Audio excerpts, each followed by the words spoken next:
The courtroom was so crowded that late arrivals stood shoulder to shoulder against the walls, whispering as reporters adjusted their cameras and legal assistants shuffled stacks of documents across polished wooden tables. Outside, rain tapped steadily against the courthouse windows, turning the gray morning into something even heavier. Every person in the room seemed to understand they were about to witness the end of one life and the beginning of another. Ethan Walker stood beside his attorney, wrists trembling despite the handcuffs that restrained him. At 40 years old, exhaustion had settled into every line on his face. His neatly pressed prison uniform could not hide the dark circles beneath his eyes or the quiet desperation that lingered behind them. Across the aisle sat his wife, Claire Walker, her expression unreadable as she stared toward the judge's bench without once looking back at the man she had married 12 years earlier. The prosecution had spent weeks painting Ethan as a violent husband whose jealousy had finally exploded into attempted murder. According to their case, he had attacked Claire inside their home after accusing her of having an affair. Photographs of bruises, bloodstains, and a shattered glass vase had convinced the jury that Claire had narrowly escaped with her life. Yet Ethan never changed his story. "I didn't try to kill my wife," he said, his voice echoing through the silent courtroom. "Someone wanted this to happen. I was set up." His attorney placed a calming hand on his shoulder. "Ethan," the lawyer whispered, "please." But Ethan continued staring directly at Claire. "You know the truth," he said quietly. "Tell them." Claire never answered. She simply lowered her eyes, gripping a folded tissue tightly enough that her knuckles turned white. Whether her silence came from fear, guilt, or heartbreak was impossible to tell. To the jury, it looked like the silence of a survivor. To Ethan, it felt like betrayal.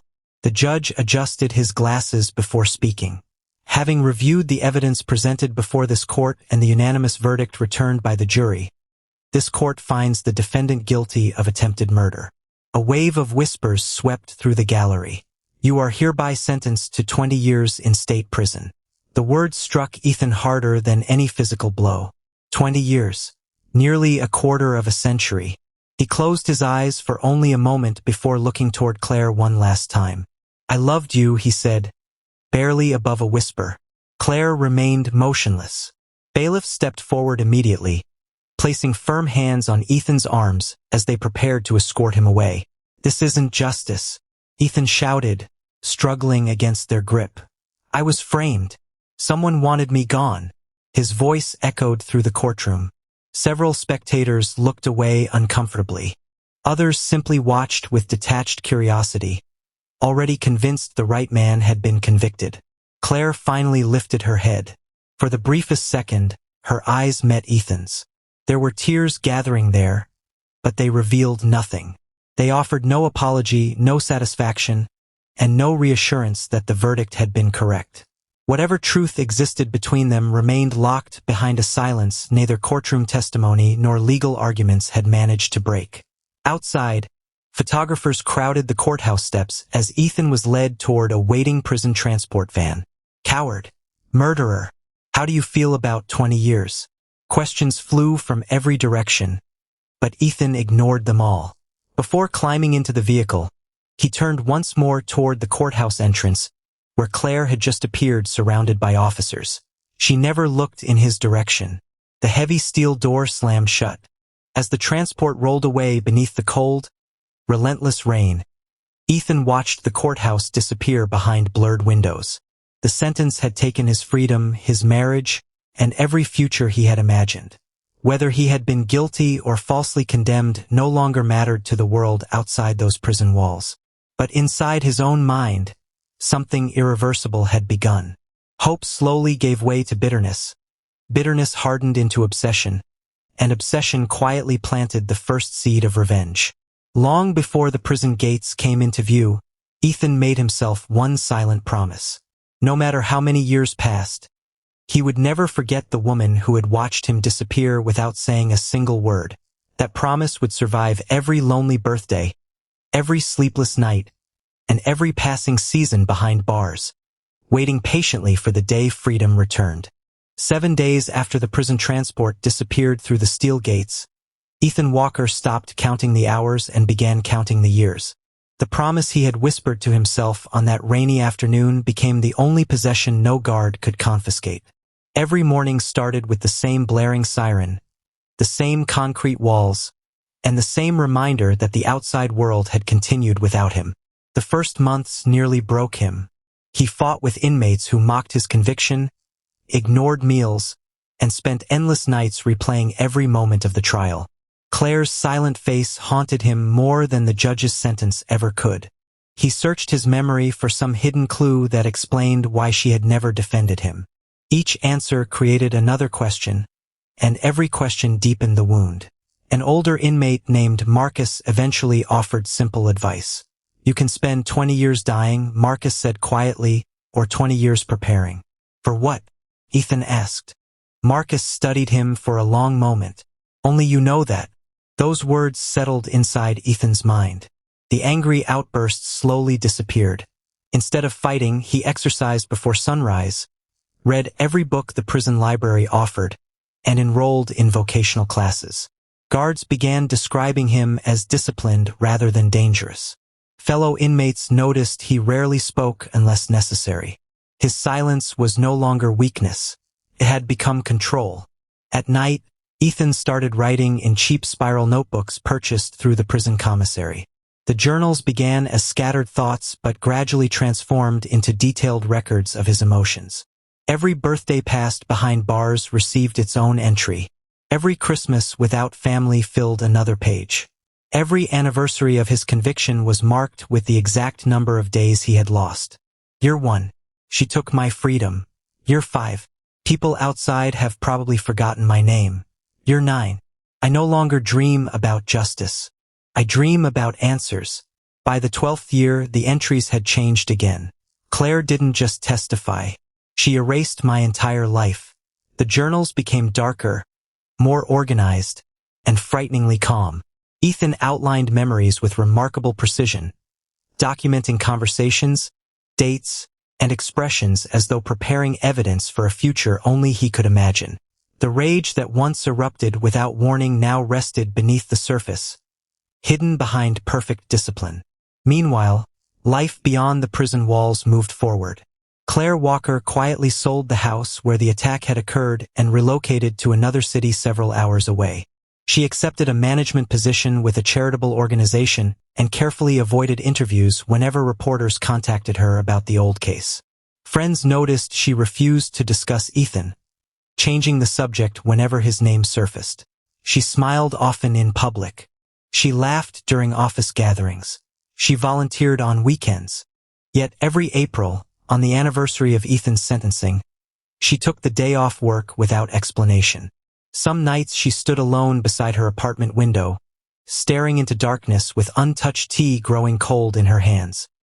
Hidden inside a locked drawer remained newspaper clippings from the trial, folded so many times the edges had begun to tear. She never threw them away. Whether they represented fear, regret, or unresolved guilt, no one knew. Time introduced new faces into Claire's life, but none learned much about the marriage she left behind. She simply described it as a painful chapter that deserved to remain closed. Inside prison, Ethan imagined something entirely different. He pictured Claire celebrating holidays, advancing her career, and living peacefully while he watched seasons change through reinforced glass. Those imagined scenes hurt more than reality ever could because they filled every gap left by uncertainty. On the 20th anniversary of his conviction, Ethan finished another journal entry before closing the notebook with deliberate care. 20 years have passed. The world believes my sentence ends soon. It doesn't. It begins. Outside, autumn leaves drifted across the prison yard as guards announced upcoming release schedules for inmates completing their terms. Ethan listened without emotion, his face unreadable, his posture perfectly still. Behind that calm exterior, however, every lesson, every memory, and every page he had written had forged a single relentless purpose.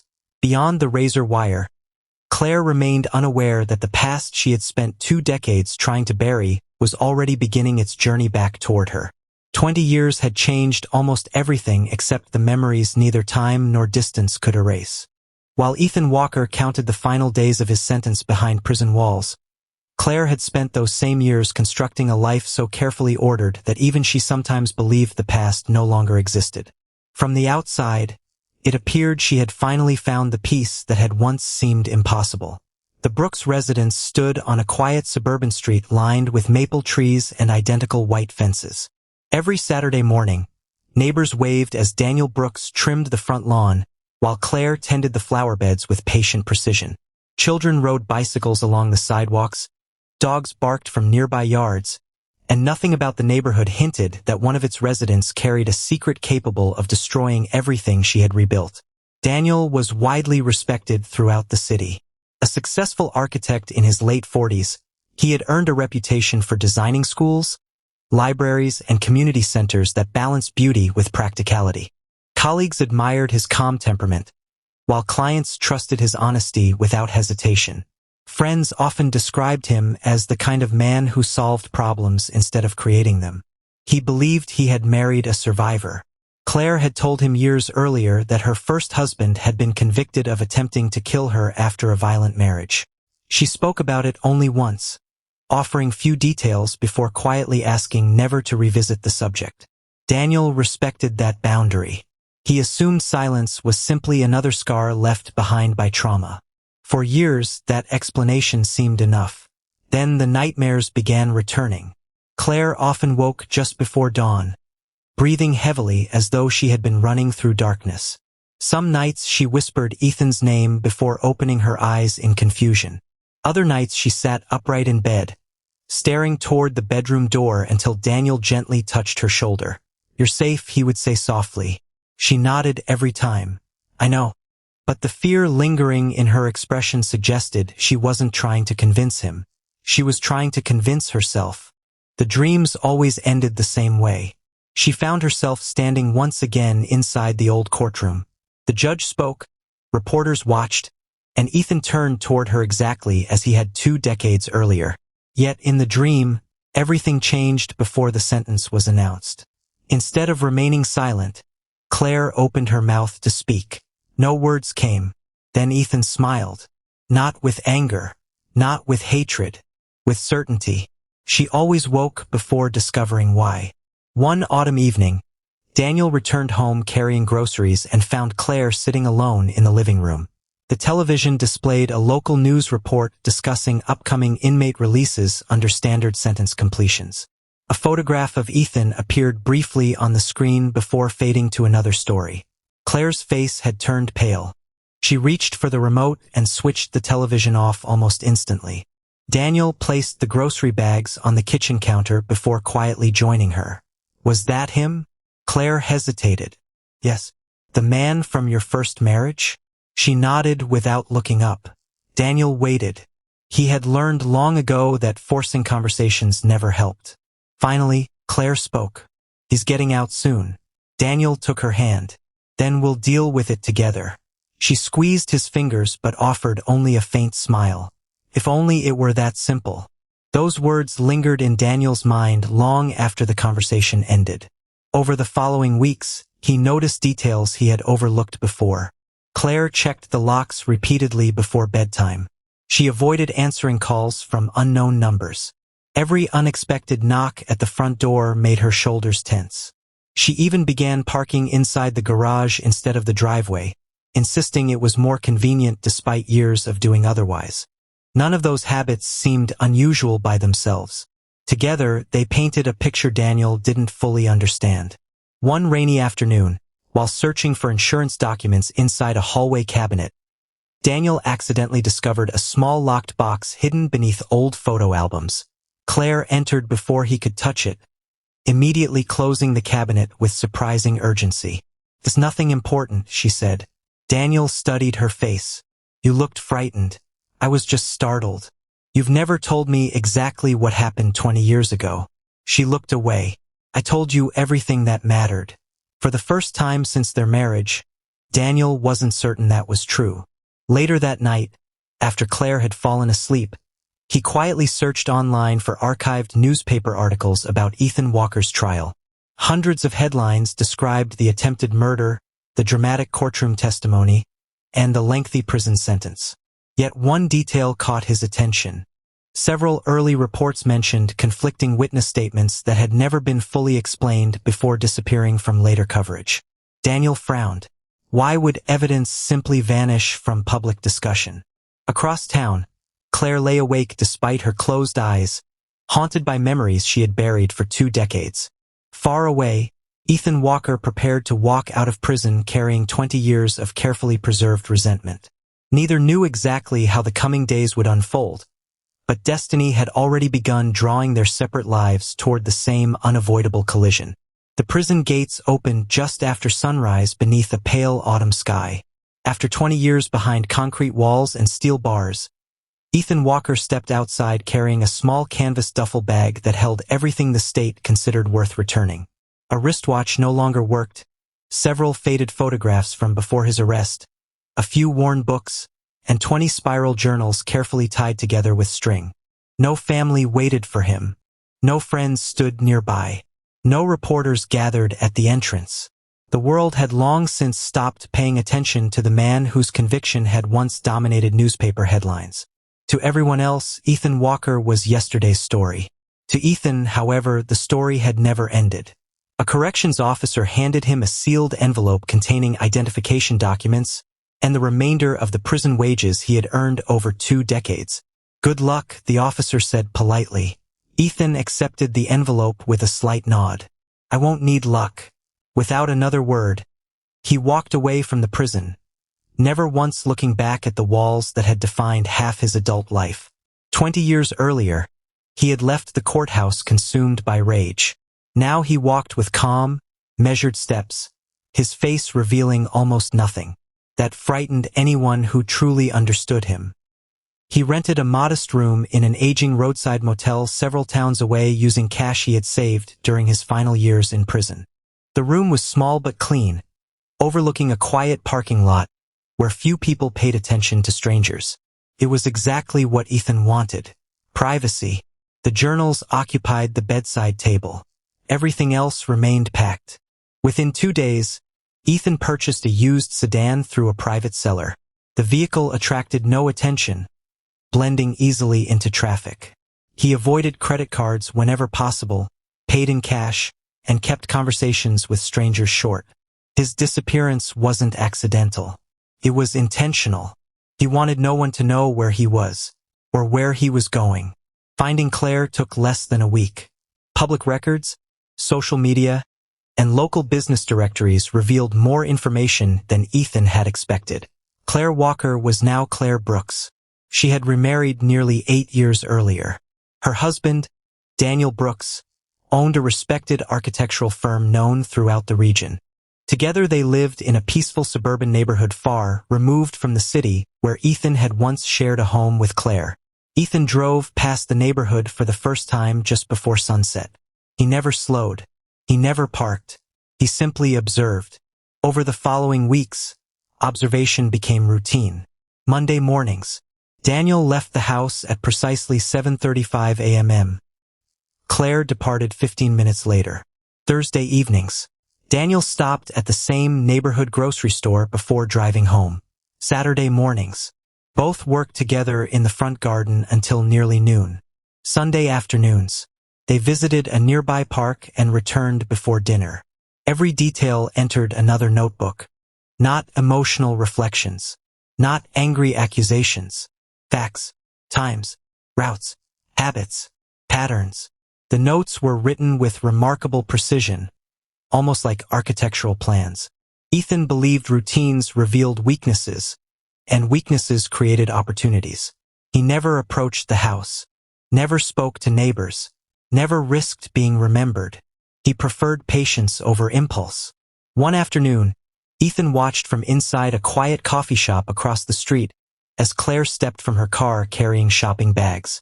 She paused briefly before entering the house, glancing toward the road with an expression he couldn't quite understand. Fear? Instinct? Memory? For a brief moment, Ethan wondered whether she somehow sensed he was nearby. He lowered his eyes until she disappeared indoors. Then he calmly finished his coffee and left. Across town, Claire couldn't explain why she suddenly felt as though someone had been watching her. She dismissed the feeling as another consequence of the nightmares that had haunted her for months. Still, she checked the front windows twice before locking the door that evening.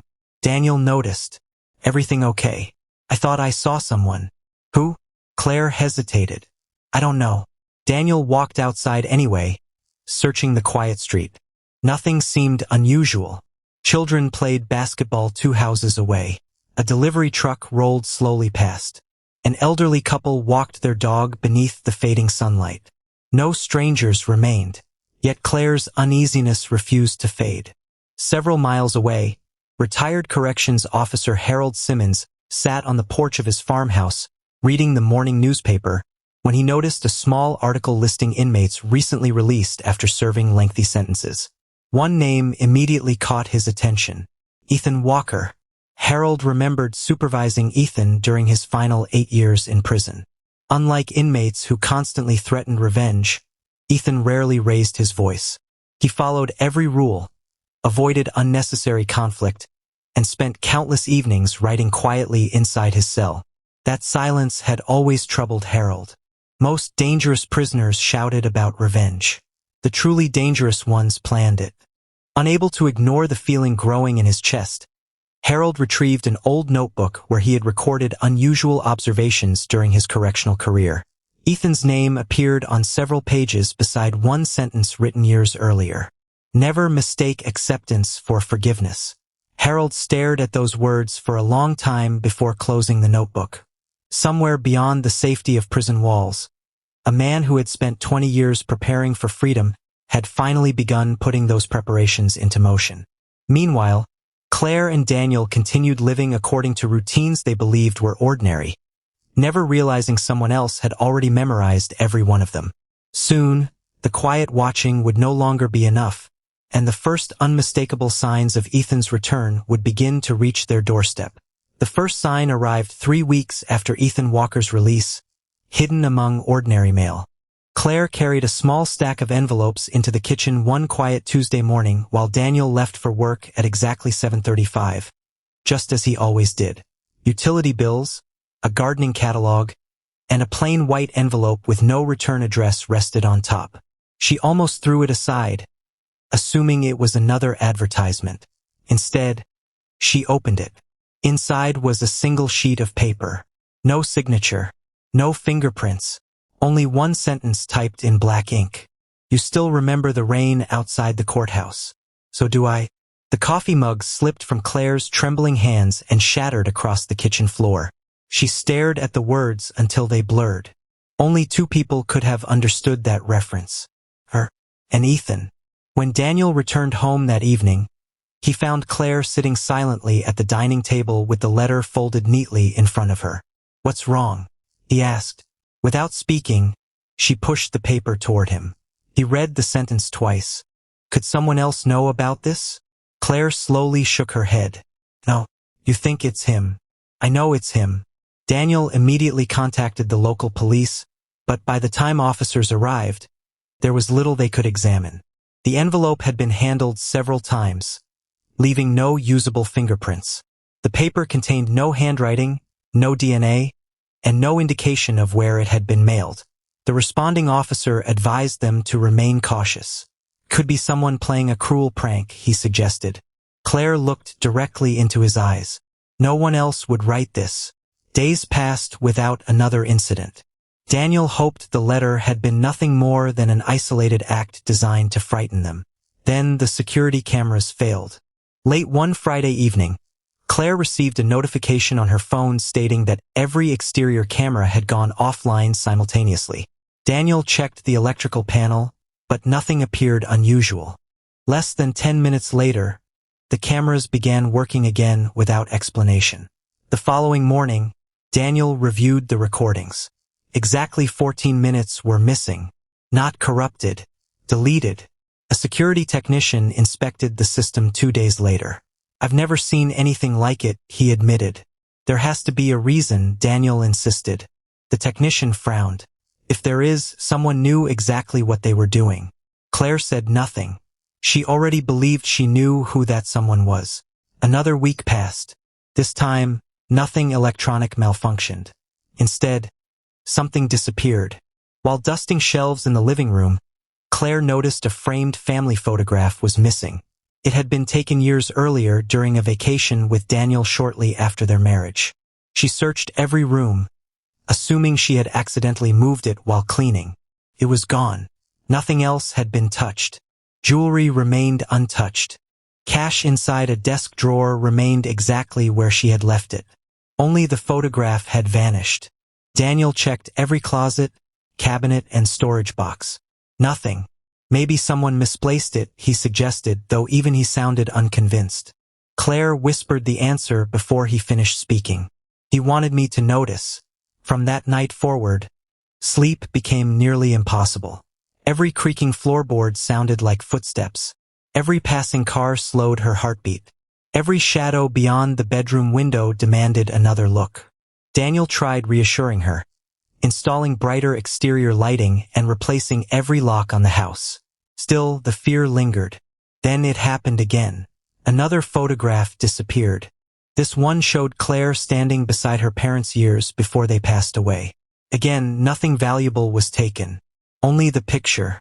The message was unmistakable. Someone had entered their home.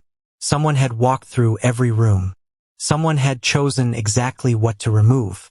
Daniel reported both incidents, prompting the department to assign Detective Rachel Bennett to the case. Rachel had investigated stalking complaints before, but something about Claire's description immediately captured her attention. Inside the interview room, Rachel listened carefully as Claire described the letters, the missing recordings, and the disappearing photographs. "Has Ethan Walker contacted you directly?" Rachel asked. "No." "Have you seen him?" "No." "Any witnesses?" Claire lowered her eyes. "No." Rachel wrote several notes before closing the file. "Everything you're describing is certainly disturbing," she said carefully. "But legally, suspicion isn't enough. Right now, I can't prove Ethan has committed any crime." Daniel leaned forward.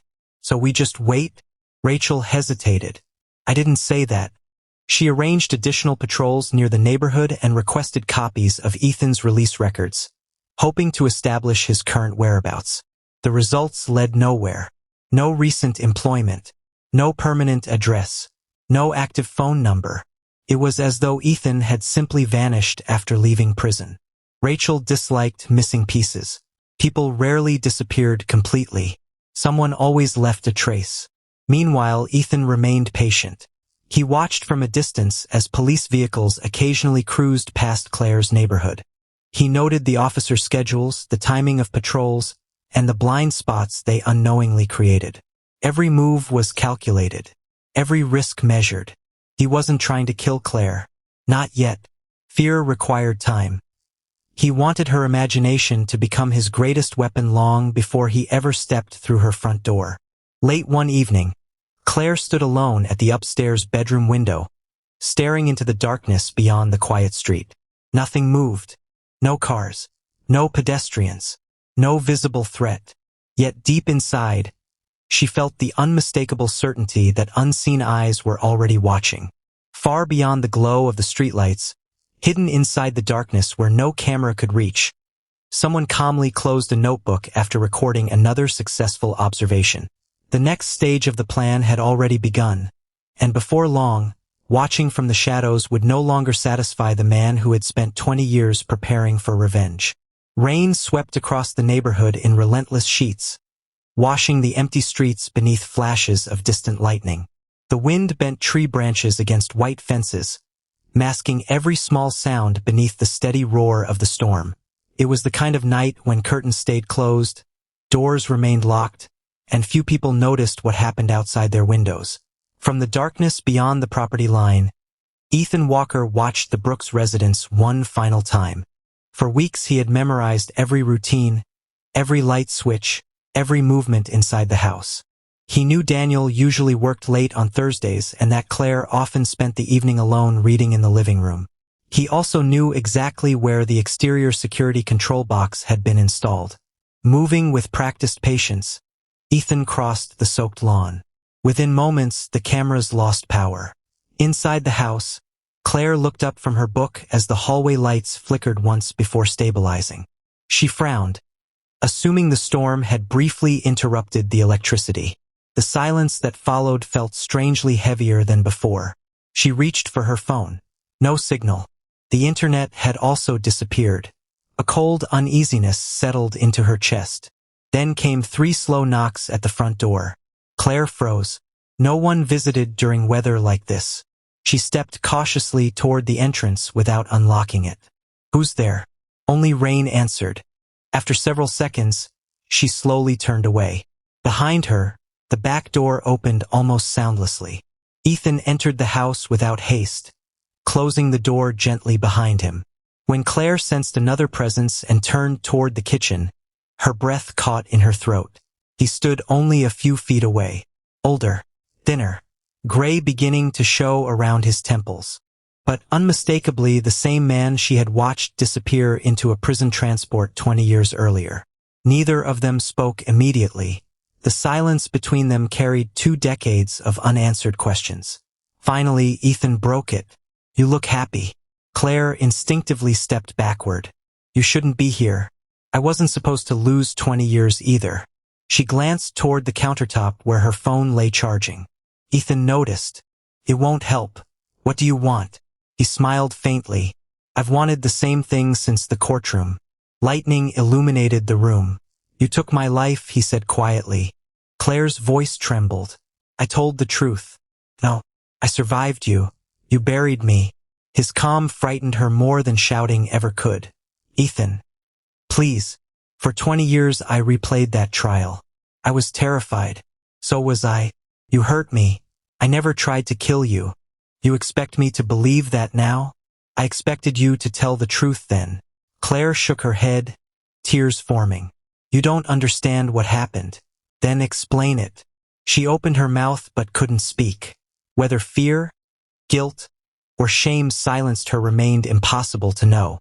Ethan's expression hardened. "I waited 20 years for an answer." Outside, headlights turned into the driveway. Daniel had returned home earlier than expected after a construction meeting ended ahead of schedule. He hurried through the rain carrying a briefcase over his head before opening the front door. "Claire?" He stepped inside. The briefcase slipped from his hand. Ethan slowly turned toward him. Daniel immediately understood. "Get away from her." Ethan said nothing. Daniel positioned himself between Claire and the intruder. "You need to leave. This doesn't involve you." "It does now." Daniel reached into his pocket for his phone. Ethan moved first. The 2 men collided violently, crashing into the dining table. Chairs splintered across the hardwood floor as they struggled for control.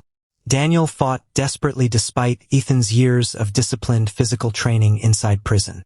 Claire screamed. She grabbed a heavy ceramic lamp from a nearby table and struck Ethan across the shoulder.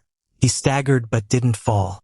Daniel seized the opportunity, pushing Ethan toward the hallway.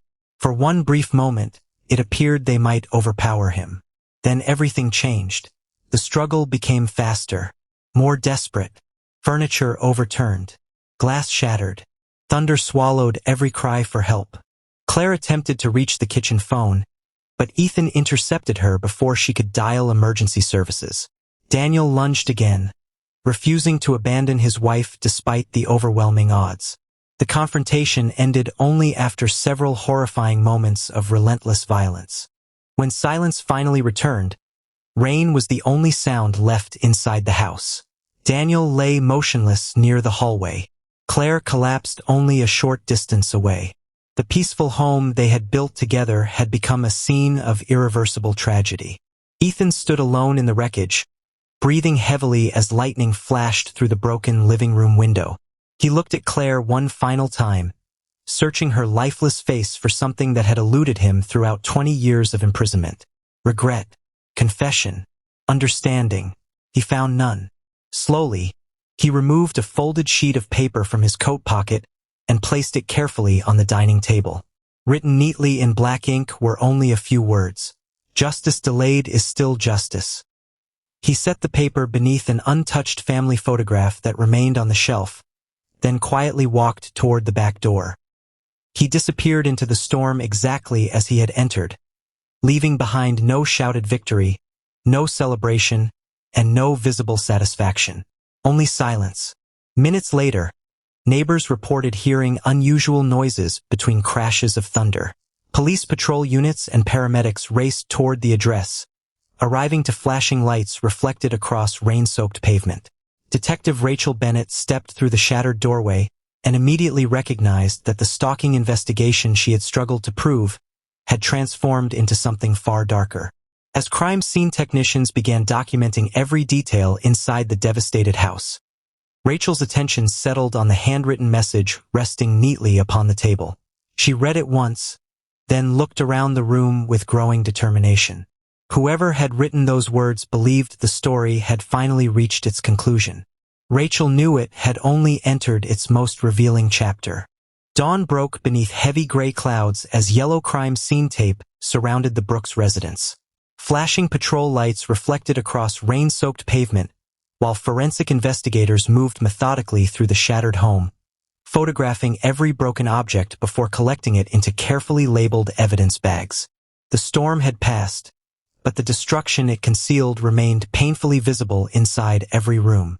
Detective Rachel Bennett stood silently in the living room, studying the handwritten note left neatly beneath the family photograph. Justice delayed is still justice. She had seen killers leave messages before.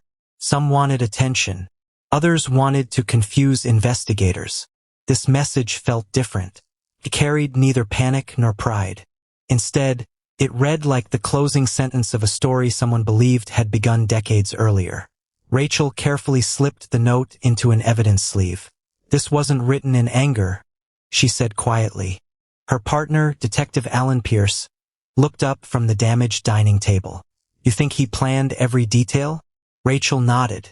Long before last night, forensic technicians soon confirmed what Rachel had expected. Partial fingerprints recovered from the rear door matched Ethan Walker's prison records. Muddy footprints leading through the backyard matched the size and tread pattern of boots purchased only weeks earlier from a nearby workwear store. Tiny fibers caught on a broken window latch were consistent with the dark wool coat witnesses remembered seeing a man wearing near the neighborhood several days before the murders. Every physical clue pointed toward Ethan. Yet Rachel refused to call the investigation complete. Something continued bothering her. People capable of planning revenge for 20 years rarely left obvious evidence behind unless they intended investigators to find it. "He wanted us to know he was here," she told Alan. "But why?" Rachel looked again at the note. "Because he wants us looking backward." As officers reconstructed Ethan's movements following his release, another team reopened archived files from the original attempted murder investigation 20 years earlier. Rachel requested every available document, expecting little more than faded reports and aging witness statements. Instead, she found gaps. Entire sections of the investigative record were missing. Incident photographs referenced in evidence logs no longer existed. Audio recordings from several witness interviews had disappeared from police storage. Even stranger, pages had been removed from the lead detective's handwritten notebook. Alan frowned while reviewing the inventory. "Paper doesn't simply vanish." "No," Rachel replied.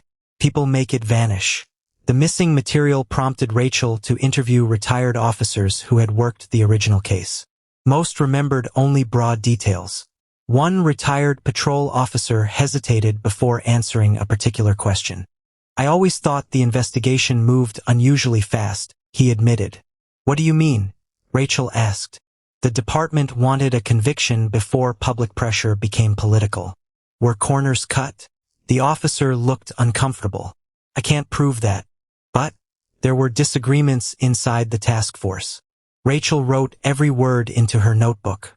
She then tracked down 2 surviving witnesses whose testimony had helped convict Ethan. Time had altered their memories, but one statement immediately stood out. "I never actually saw Ethan strike Claire," an elderly neighbor confessed. "I only heard yelling." Rachel stopped writing. "That's not what your trial testimony says." The woman looked confused. "I don't remember saying that." Rachel obtained a certified transcript. According to court records, the witness had testified she saw Ethan standing over Claire moments after the attack. Now, 20 years later, she insisted she had never witnessed the assault itself. Another inconsistency emerged when Rachel reviewed emergency dispatch records. The original timeline placed officers at the Walker home only minutes after Claire's emergency call. However, archived radio logs suggested the response took significantly longer. Nearly 14 minutes remained unexplained. What happened during that gap? Alan asked. Rachel had no answer. Searching deeper into financial records uncovered another unexpected discovery. Several months before Ethan's arrest, Claire had quietly transferred a substantial amount of money into a private investment account unknown to investigators. The funds had originated from an insurance settlement involving property she inherited from a distant relative. Nothing illegal appeared on its surface, but additional documents revealed someone else had briefly held legal authority over portions of that inheritance. Rachel studied the unfamiliar name, Martin Hale. No police report had ever mentioned him. Who is Martin Hale? Alan asked. I intend to find out. Background checks revealed Hale had worked as a financial advisor during the years surrounding Ethan's conviction. More surprisingly, phone records recovered from archived billing statements showed repeated contact between Hale and Claire in the months leading up to the attempted murder trial. None of those communications had been disclosed during prosecution. Rachel requested additional records. What arrived instead raised even more questions. Martin Hale had disappeared less than a year after Ethan entered prison. His office closed without notice. His business records were abandoned. His bank accounts emptied. Officially, authorities listed him as a missing person whose case eventually went cold. Rachel leaned back slowly. This isn't just about Ethan and Claire anymore. Alan crossed his arms. You think the old case connects to Hale? I think someone spent 20 years making sure nobody asked that question. Meanwhile, statewide alerts for Ethan continued expanding, but every reported sighting proved false. He remained invisible despite the overwhelming evidence identifying him as Claire and Daniel's killer. Rachel couldn't ignore the feeling that Ethan wanted investigators uncovering fragments of the past while he remained several steps ahead. Back inside the evidence room, technicians cataloged another item recovered from the Brooks residence. One family photograph remained untouched while several others had vanished during the weeks leading to the murders. Rachel stared thoughtfully at the surviving picture. Someone had deliberately chosen which memories to erase and which to preserve. Nothing about Ethan's behavior suggested randomness. Every action carried purpose. Every clue pointed toward unfinished business. As Rachel closed the old case file that evening, she realized the murders had exposed something buried far deeper than revenge. Hidden beneath decades of testimony, missing reports, and forgotten financial records lay another mystery entirely. One involving a vanished advisor, unexplained evidence, and truths that someone had worked very hard to keep buried. The closer Rachel came to answering those questions, the more dangerous the investigation threatened to become. The deeper Detective Rachel Bennett searched, the less certain the past became. What had begun as a straightforward double homicide investigation had evolved into an excavation of decisions made 20 years earlier. Every missing report, altered statement, and forgotten record pointed toward one uncomfortable conclusion. Someone had shaped the original case long before it reached the courtroom. One name repeatedly surfaced in old personnel files: Detective Thomas Green. Green had served as a senior investigator during Ethan Walker's attempted murder case before retiring only 3 years later.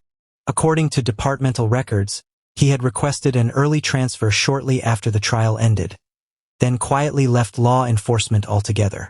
Since then, he had avoided interviews, public appearances, and every anniversary documentary discussing the controversial conviction. Rachel found him living alone in a modest lakeside cabin nearly 2 hours outside the city. The retired detective answered the door cautiously. "I've been expecting someone eventually," he said after seeing Rachel's badge. "You know why I'm here?" Green nodded slowly. "Took longer than I thought." Inside, framed fishing photographs covered the walls instead of police awards. Cardboard boxes filled with old files occupied one corner of the living room, untouched for years. Green poured 2 cups of coffee before sitting across from Rachel without saying another word. She placed Ethan's case file on the table. "I believe evidence disappeared." Green stared silently at the folder. So do I? Rachel waited. Finally, he sighed. The investigation wasn't clean. What happened? Politics happened. Green explained that public outrage had exploded after photographs of Claire's injuries reached local newspapers.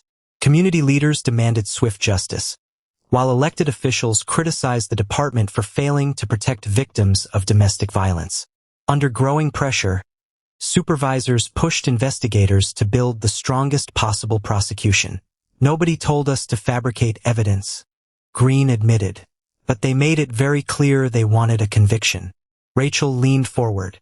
And evidence that helped Ethan? Green lowered his eyes. It wasn't prioritized. He described witness interviews questioning parts of Claire's timeline that were never presented during trial. Officers had documented inconsistencies regarding when neighbors heard shouting and whether anyone actually witnessed Ethan attack Claire. Those reports remained buried beneath stronger evidence supporting prosecution. We convinced ourselves they weren't important, Green said quietly. Seemed easier. Rachel's expression hardened. Easier for who? Green didn't answer immediately. For everyone except the truth. The retired detective then revealed another painful reality. Claire had never completely invented her allegations. According to counseling records reviewed during the investigation, she had endured years of emotional manipulation throughout the marriage. Ethan monitored her friendships, questioned every unexplained absence, and frequently accused her of infidelity without evidence. Although physical violence had rarely been documented before the incident, psychological control had become a constant part of Claire's daily life. She was genuinely afraid, Green explained. But fear changes memory. Rachel understood. When she testified, she exaggerated. Green nodded. Not everything. Only parts. Claire honestly believed Ethan might someday kill her, even if investigators couldn't prove he intended to do so that night. Her fear filled the gaps where certainty no longer existed. Over time, assumptions became memories, and memories became sworn testimony. Rachel quietly absorbed the confession. So Ethan wasn't innocent. No. And Claire wasn't completely truthful. No. They were both trapped. Green looked toward the lake outside his window. That's what still keeps me awake. The original investigation had reduced a deeply damaged marriage into a simple story of victim and villain because that narrative satisfied public demand. Reality proved far more complicated. Ethan's controlling behavior had slowly destroyed Claire's sense of safety, while Claire's fear and anger ultimately contributed to testimony stronger than the available evidence justified. Justice had chosen certainty over complexity. Everyone paid the price. Before Rachel left, Green handed her a sealed envelope. I kept copies. Inside were forgotten witness statements, internal memoranda, and handwritten notes documenting disagreements among investigators during the original case. They confirmed what Rachel had suspected from the beginning. Critical evidence had been ignored rather than disproved. Driving back toward the city, Rachel realized no courtroom could undo the consequences of those decisions. Claire and Daniel were dead. Ethan had become a murderer.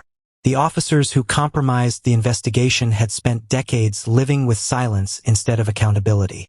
None of them could reclaim what had been lost. Yet one question still remained unanswered. Martin Hale, the missing financial advisor, appeared repeatedly throughout the newly recovered documents. His connection to Claire extended beyond routine business, and one witness claimed seeing Hale arguing with Ethan only weeks before the attempted murder. Somehow, the vanished advisor remained tied to every loose thread Rachel continued uncovering. As evening settled across the highway, Rachel tightened her grip on the steering wheel. She now understood that the original conviction had never told the whole story, but another hidden chapter still waited to be uncovered. Finding Martin Hale, or discovering what had become of him, might finally explain why the truth had been buried for 20 years and why Ethan believed revenge was only part of the justice he had been denied. Detective Rachel Bennett barely slept after leaving Thomas Green's cabin. The recovered documents had exposed painful truths about Ethan Walker's conviction, but they also revealed one final clue hidden inside an old interview transcript. 20 years earlier, a witness claimed Ethan often visited an abandoned fishing cabin beside Blackwater Lake whenever he wanted to disappear. Investigators had dismissed the statement because Ethan was already in custody before they could verify it. Rachel refused to ignore it. Before sunrise, state police, tactical officers, and negotiators quietly surrounded the weathered cabin nestled among dense pine trees overlooking the still lake.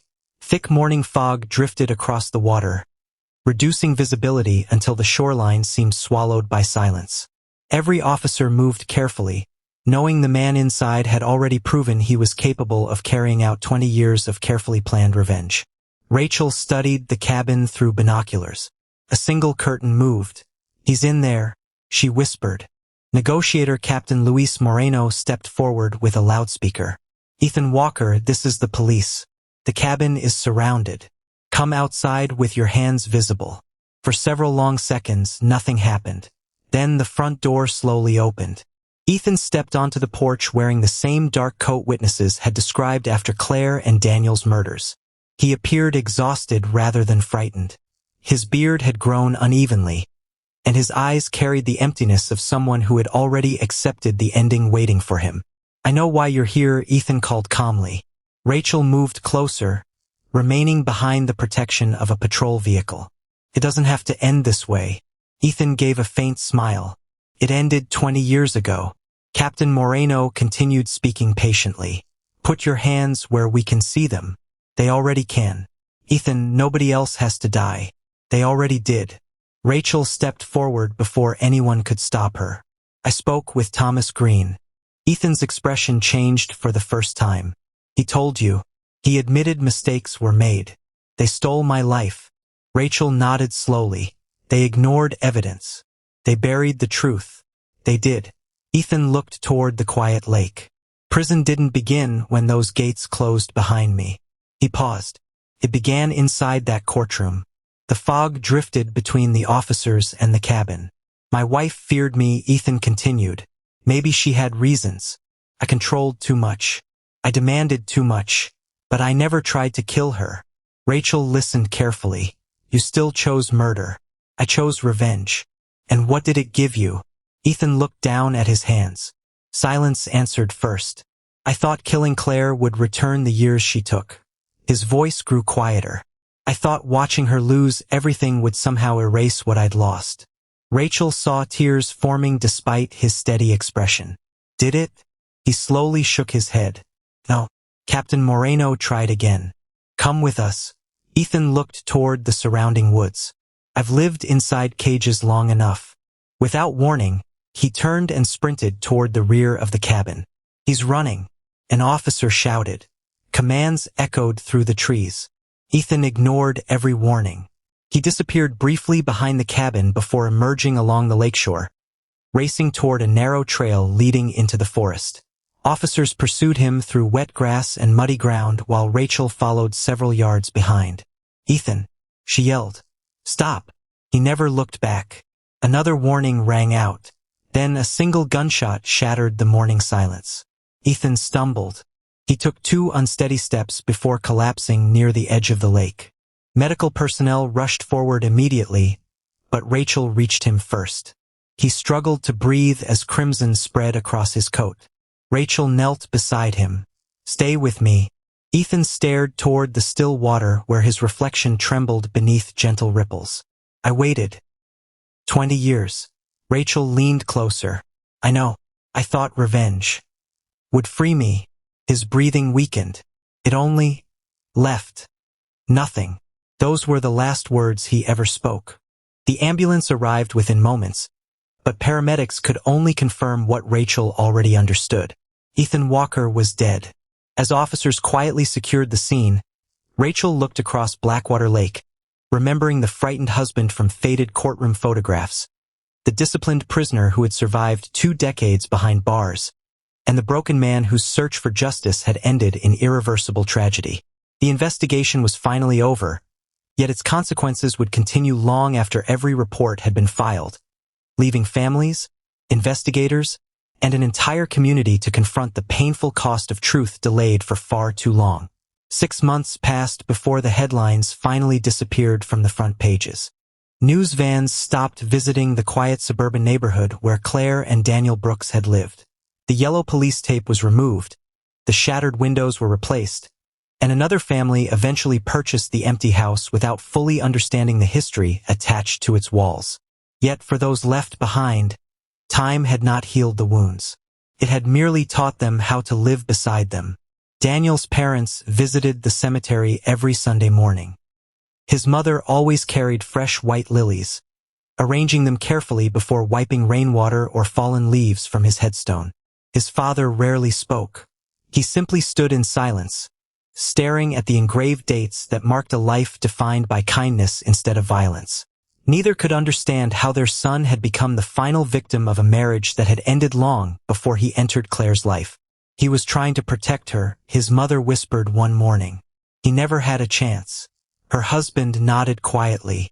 He loved someone carrying a war that never truly ended. Not far away, Claire's younger sister struggled with a different burden. She loved Claire deeply, yet Rachel's investigation had forced her to confront painful truths she had never imagined. Claire had genuinely suffered years of emotional control and constant suspicion, but fear had gradually blurred the line between certainty and assumption. Her testimony had contained both truth and exaggeration, and those differences had changed countless lives. She no longer viewed her sister as either a hero or a villain, only a deeply frightened woman who had made desperate choices inside an impossible situation. Detective Rachel Bennett completed her final report several weeks later. The document filled hundreds of pages, detailing every stage of Ethan Walker's conviction, imprisonment, release, revenge, and death. More importantly, it documented the investigative failures that had shaped the original case. Missing reports, ignored witness statements, and political pressure had transformed a complicated domestic abuse investigation into a simple narrative that satisfied public demand but failed to honor the full truth. Rachel submitted one final recommendation alongside the report. Every major domestic violence prosecution involving disputed evidence should receive independent case review before trial. The department accepted the proposal for further evaluation. Outside police headquarters, journalists continued debating the case. Some believed Ethan had always been a monster who simply delayed his inevitable violence. Others argued he became a murderer only after spending 20 years imprisoned through an investigation compromised by institutional failure. Advocates for domestic abuse survivors warned against allowing sympathy for Ethan to diminish Claire's years of emotional suffering. Legal organizations pointed toward the dangers of overlooking evidence simply because it complicated an otherwise convincing prosecution. No conclusion satisfied everyone. Perhaps none ever could. Rachel often replayed Ethan's final words during sleepless nights. I thought revenge would free me. Instead, it had imprisoned him all over again. She also remembered Claire's terrified face during their first interview, recognizing that genuine fear and imperfect testimony could exist together without canceling each other. Human lives were rarely divided neatly into innocence and guilt. Most tragedies lived somewhere between those absolutes. Late one autumn afternoon, Rachel returned alone to the cemetery. 3 neighboring graves rested beneath the shade of towering maple trees. Claire Brooks, Daniel Brooks, Ethan Walker. Fresh flowers rested before Daniel's headstone. A small framed photograph leaned against Claire's marker. Ethan's grave remained almost empty except for a single smooth stone someone had quietly placed upon it. Rachel stood silently before all 3. Each represented a different kind of loss. One consumed by fear. One destroyed by loyalty. One hollowed out by vengeance. As the wind carried golden leaves across the grass, Rachel realized the case would never truly be remembered as a story about revenge alone. It was a story about what happened when truth arrived too late to save anyone. Justice without honesty had failed Claire. Justice without fairness had failed Ethan. And justice delayed had ultimately failed Daniel most of all. The fading sunlight stretched across the 3 graves as evening settled over the cemetery. Their stories had ended, but their lesson remained. Revenge could steal futures, courts could make irreversible mistakes, and fear could reshape memory in devastating ways. Yet no act of violence, no matter how carefully planned, could ever reclaim the years already lost or rewrite the past that created them.